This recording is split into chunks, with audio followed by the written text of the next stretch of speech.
We have been told that there are impending changes in the leadership of the House in regard to the majority leadership in the House, affecting majority leader, the whips, deputy whips, deputy majority leader.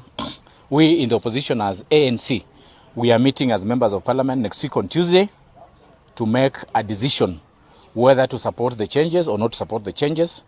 But Jubilee are free to carry out the changes. What we want is a smooth flow of legislation agenda in Parliament. So long as we have a smooth flow of legislation agenda in Parliament, we have no problem. Jubilee are free to do whatever they want to do. But we are meeting as ANC members of Parliament, and I speak as the chair of the parliamentary group next week on Tuesday to decide on the matter.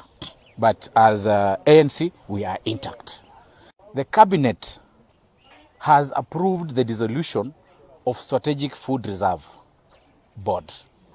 The board has about 10 billion on the account. Some cartels have misled the Minister for Agriculture, the Cabinet Secretary for Agriculture, to dissolve the board. In essence, they are moving forward to do away with the Strategic Food Reserve. In any country, a critical function like Strategic Food Reserve is given a priority. Currently, we have the corona disaster. We have the flood disaster. People need food. If you interfere with the Strategic Food Reserve, what it means, you are subjecting Kenyans to a total hunger. I will ask the President of the Republic of Kenya, Uhuru Kenyatta, to intervene and ensure that the Strategic Food Reserve Board exists. It's not dissolved.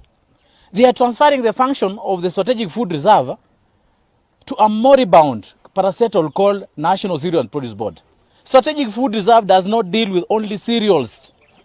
NCPB deals with maize, rice, beans, that is cereals. But Strategic Food Reserve deals with food, the entire food. Deals with sugar, deals with milk, deals with cereals. We need a strong Strategic Food Reserve. There is no country in the world that has no food strategic reserve. You are supposed to have either money, Parliament allocated 10 billion to Strategic Food Reserve, which is in the account now. You are supposed to have either the money on the account or food equivalent to that money any minute in case of any hunger or disaster.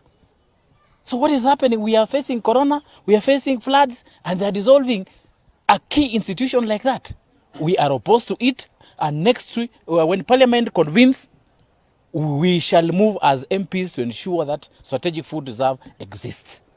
The issue of transferring the function of Strategic Food Reserve to NCPB, we know cartels want to bring in cheap maize from either Uganda, Congo, or Tanzania to profiteer on the 10 billion that is on the account of Strategic Food Reserve.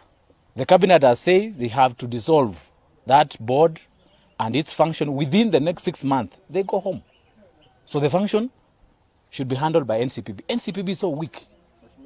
They are saying conflict of functions. Which conflict of functions? NCPB is supposed to buy maize and keep in the store, cereals and keep in the store on behalf of the Strategic Food Reserve. The board, Parliament will allocate money to the board.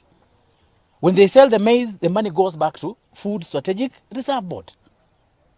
So dissolving it, these are cartels. They want this money. They want to eat this money. They want to convince the president that there's corona, we need to import maize from Tanzania or Uganda. It will destabilize the maize growing areas because the price will drop, the price of maize. Now the price is stable. It's controlled by the market forces of supply and demand. A bag of maize now goes for 3,400. If we interfere with the Strategic Food Reserve Board, the price of maize will drop even to 2,000. That should be handled by the DCI. We have institution to handle that. DCI is there, EACC is there. But dissolving a whole board, no way. If the issue of fake invoices, let DCI and EACC investigate. Each institution has its own function in Kenya. But Parliament, we are going to oppose this thing.